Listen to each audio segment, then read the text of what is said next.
Yo, YouTube, what's up with your boy? Sports and Fitness Rants. I'm back, guys. Click that like button. Subscribe to my channel, guys. So, I got some more information for you guys. I got another great video for you guys. In this video, man, I want to speak about Michael Jordan and how he was not afraid to fail, right? Failure did not scare Michael Jordan.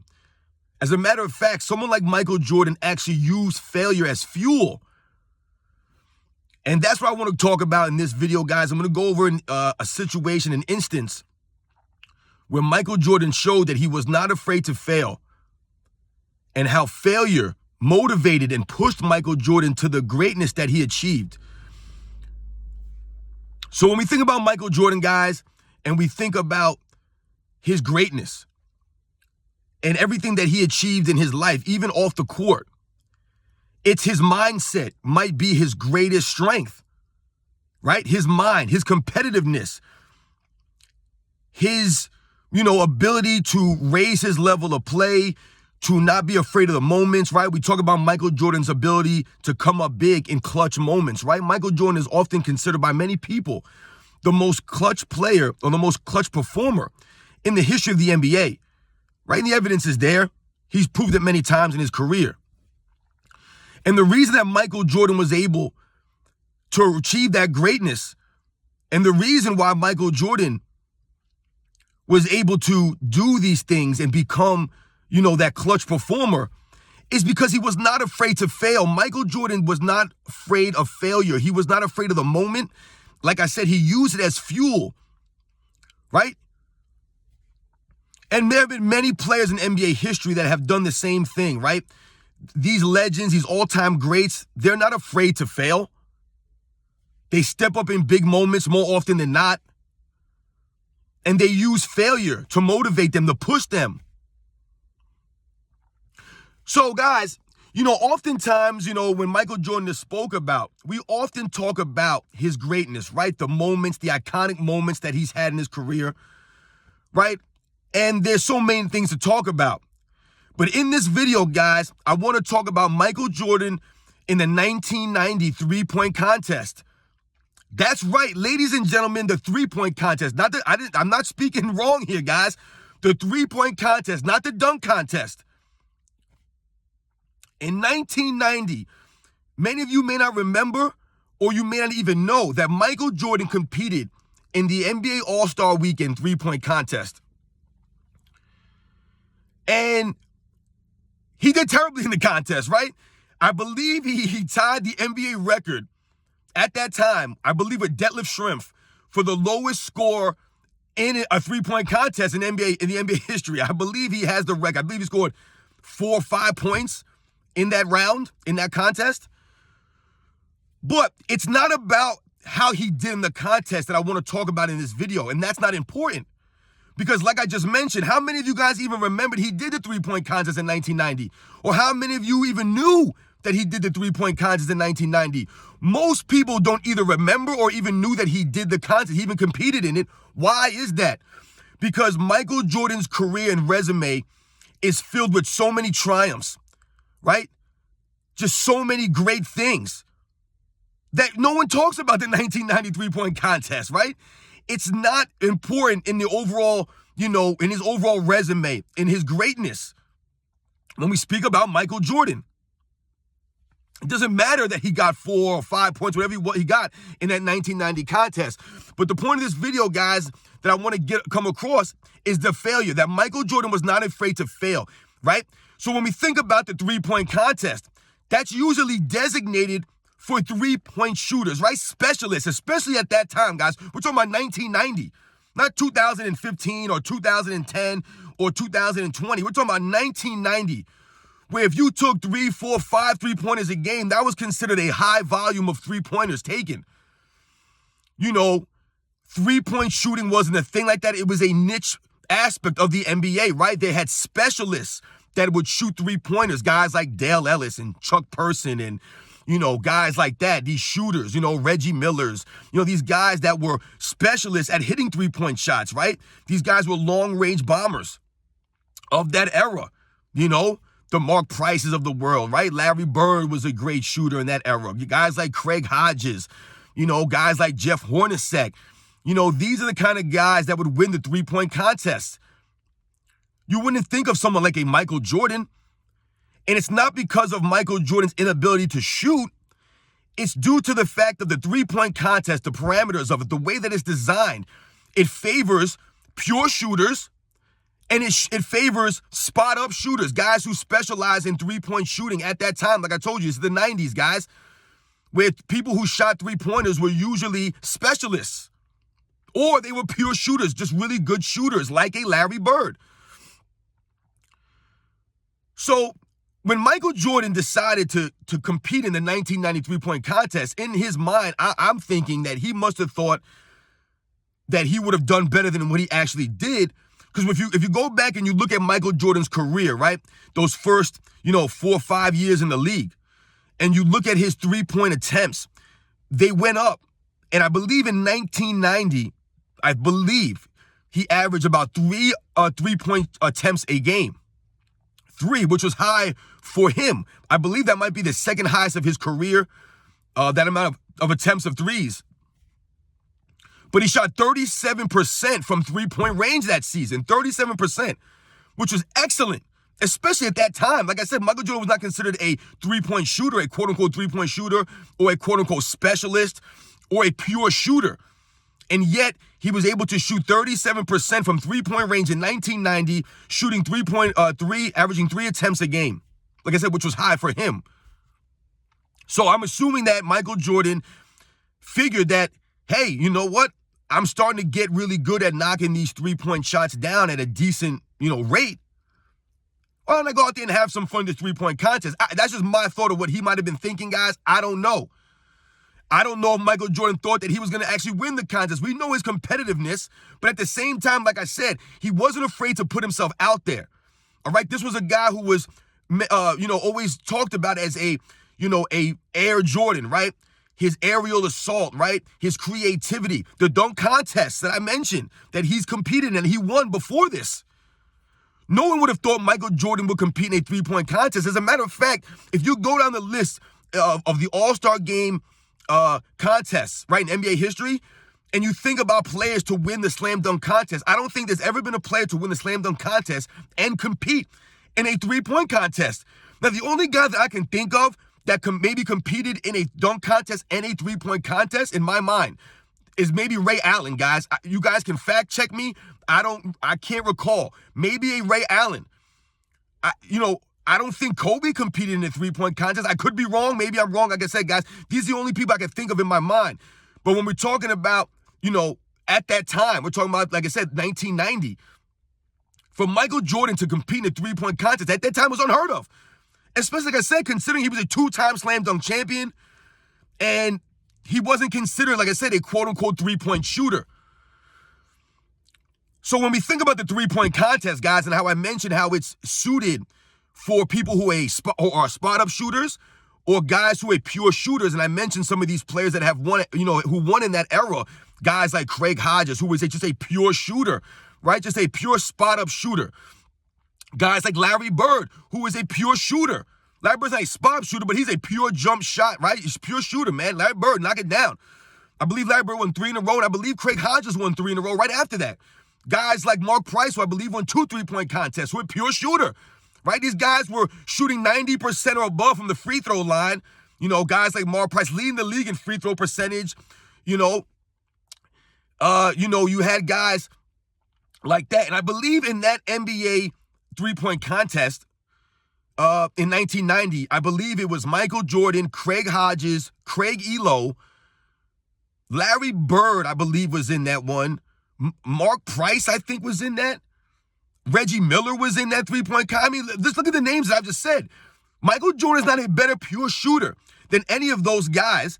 However, when we talk about shooting, the reason why Michael Jordan is so great is, like I mentioned, his clutchness, right? He's not afraid to fail.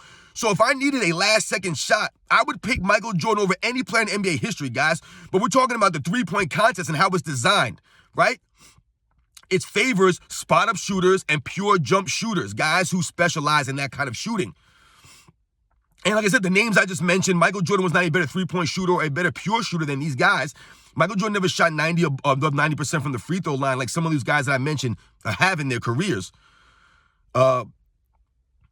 So Michael Jordan, right, wasn't afraid to fail, right? A lot of times these days, these all-star games, these competitions, these dunk contests, these three-point contests, specifically the dunk contest, a lot of these players, they're afraid to go out there and perform, right? They're afraid of the failure. So they won't compete in the dunk contest, right? They won't do it. No matter how many times people, and the fans beg these guys to do these contests, a lot of the stars, especially nowadays, they don't really compete in the dunk contest like that anymore, right? It's a lost art. But Michael Jordan was not afraid to fail. He put himself out there in a three-point contest knowing that that wasn't his thing, but that's Michael Jordan. That's what made Michael Jordan so great, that he was not afraid to fail. He wasn't afraid to put himself out there. I mean, think about something, guys. In 1990, Michael Jordan and the Chicago Bulls had not won anything yet, right? They had been to one Eastern Conference Finals the year before, and Michael Jordan was being labeled as a guy that was spectacular, was a great player, but you couldn't win with a shooting guard scoring all those points, right? And people would say that Michael Jordan was just a great scorer, but you're not going to win a championship and lead the league in scoring, and you're not going to do it with a shooting guard. You needed a big man. That's how the NBA was talked about at that time.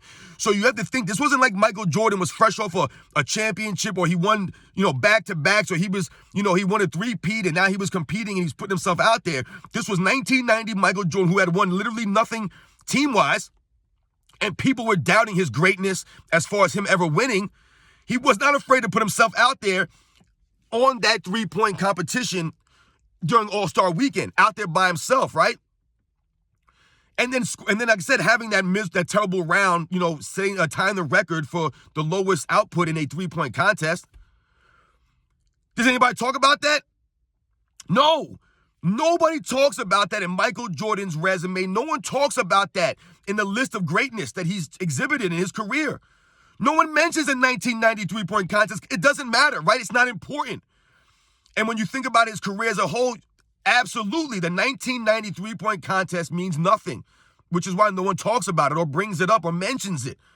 Even though he did terribly in it, it doesn't matter, because Michael Jordan's greatness, right, overshadows any of his failures. So when people try to talk about him losing the first couple playoff series that he's played in early in his career, they try to point out his failures.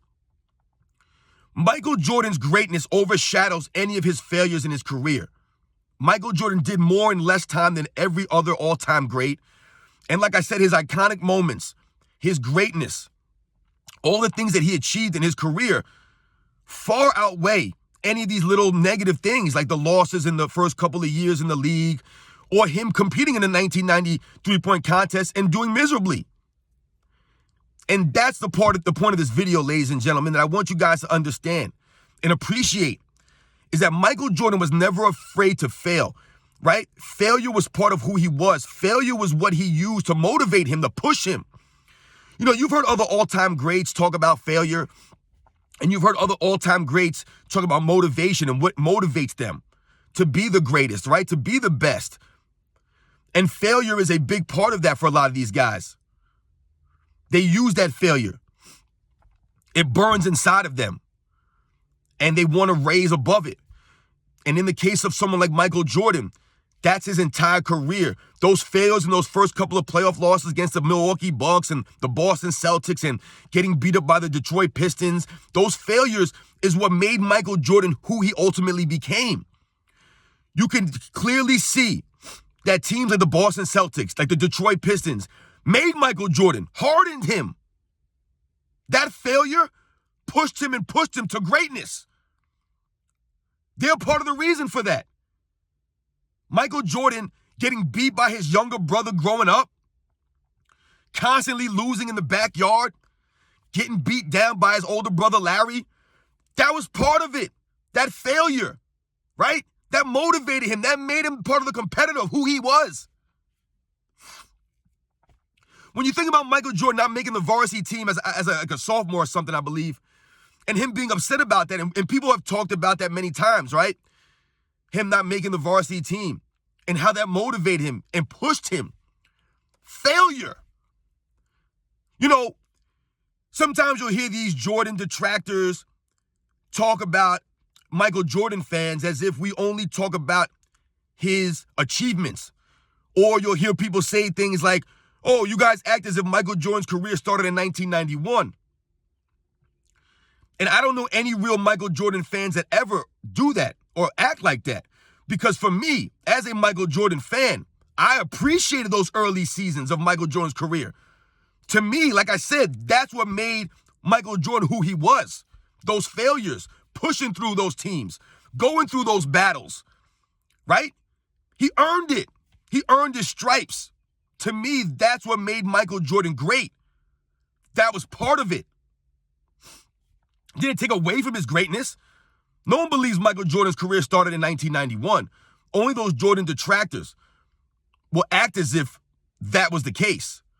When we all know and appreciate Michael Jordan's greatness, we don't act like Michael Jordan's perfect. He never missed a game winner. Off the top of my head, I can think of several game winners that Michael Jordan didn't hit in his career. But those misses, those failures are what made Michael Jordan rise to the occasion more often than not. And that's why many people consider him the greatest clutch performer in NBA history, because more often than not, he was going to come through for you, right? Because he wasn't afraid to fail. He wasn't afraid to take that last second shot, even if he was shooting terribly in the game. Michael Jordan could have been shooting terrible the entire game. As a matter of fact, when Michael Jordan hits the quote-unquote the shot against the Cavaliers in 1989, up until that shot, he hadn't been shooting great in that game. If you guys go back and you watch that game, a lot of Michael Jordan's shots were hitting the front of the rim. He was off in general in that game. But it was not enough to stop him from having the confidence to go out there and make that shot at the end of the game. He was not afraid to fail. In the 1991 NBA Finals, Game 1, the Bulls lost by 1 point. And Michael Jordan missed a game-winning shot at the end of regulation, right? It rolled in and out, literally rolled in and out. And in Game 3 of that same NBA Finals, Michael Jordan would go on to sink a shot at the end to send the game into overtime. So he didn't let the Game 1 miss deter him in Game 3 from taking that tying shot with 9 seconds left, because he was not afraid to fail. He used that failure as a stepping stone to achieve greatness. When you think about the 1998 Eastern Conference Finals against the Indiana Pacers, I believe it was Game 6, when Michael Jordan had a shot with, I believe, 0.8 seconds left or 0.7 seconds left on the clock. He had a shot at the end of that game. And if you guys remember, it hit off the backboard, went in, rolled in the rim, and rolled out and bounced out. But he was not afraid to take that shot. So Michael Jordan has missed many, many shots in his career, and we all know that. But no one talks about those misses because Michael Jordan's greatness overshadows his failures, like I said, and he used those failures as a way to achieve his greatness, to become even better, to become more clutch at these moments. So, guys, I hope you enjoyed this video. I hope you guys understand. Or if you guys forgot about Michael Jordan competing in the 1993 point contest and what that really means, that shows his mindset, that he wasn't afraid to put himself out there, where many, many people now are afraid to do slam dunk contests. They're afraid to put themselves out there. They're afraid to fail. They don't want to take that last second shot, right? They might pass it off. Maybe they won't drive to the basket, right? They'll settle for a bad shot. Michael Jordan was never afraid to fail. And the evidence is there throughout his entire career. And the 1993 point contest is a perfect example of everything that I just talked about. The man literally competed in a 3-point contest, knowing damn well he wasn't going to win that thing. Like I said, Michael Jordan's competitiveness, in his mind, I'm sure he thought he was going to win or he wanted to win. But look at the guys I told you he was competing against. Craig Hodges, who won 3 in a row, I believe in 1990, 91, and 92, I believe. Larry Bird, who won 3 in a row before that. Guys like a Mark Price, a Reggie Miller, an all-time great 3-point shooter. Michael Jordan was competing against these guys in the 3-point contest in 1990. Michael Jordan, who was known for being a high flyer, a dunker, competed in the 1990 three-point contest. And all it came down to his, lack of fear. He was not afraid to fail at that moment. He didn't care if people were going to say, oh, Michael Jordan, this guy's never won anything, and now he's coming out here doing the three-point contest. Who does he think he is? So shout out to Michael Jordan once again for not being afraid to fail, for putting himself out there in the 1990 three-point contest when he had no business being out there. But like I said, he didn't care what people thought about him or how he would look or how he would perform. He was going to go out there and give it a go. And that's why we all love and appreciate Michael Jordan. And that's why he was able to achieve the heights that many people weren't able to reach, because he was not afraid to fail.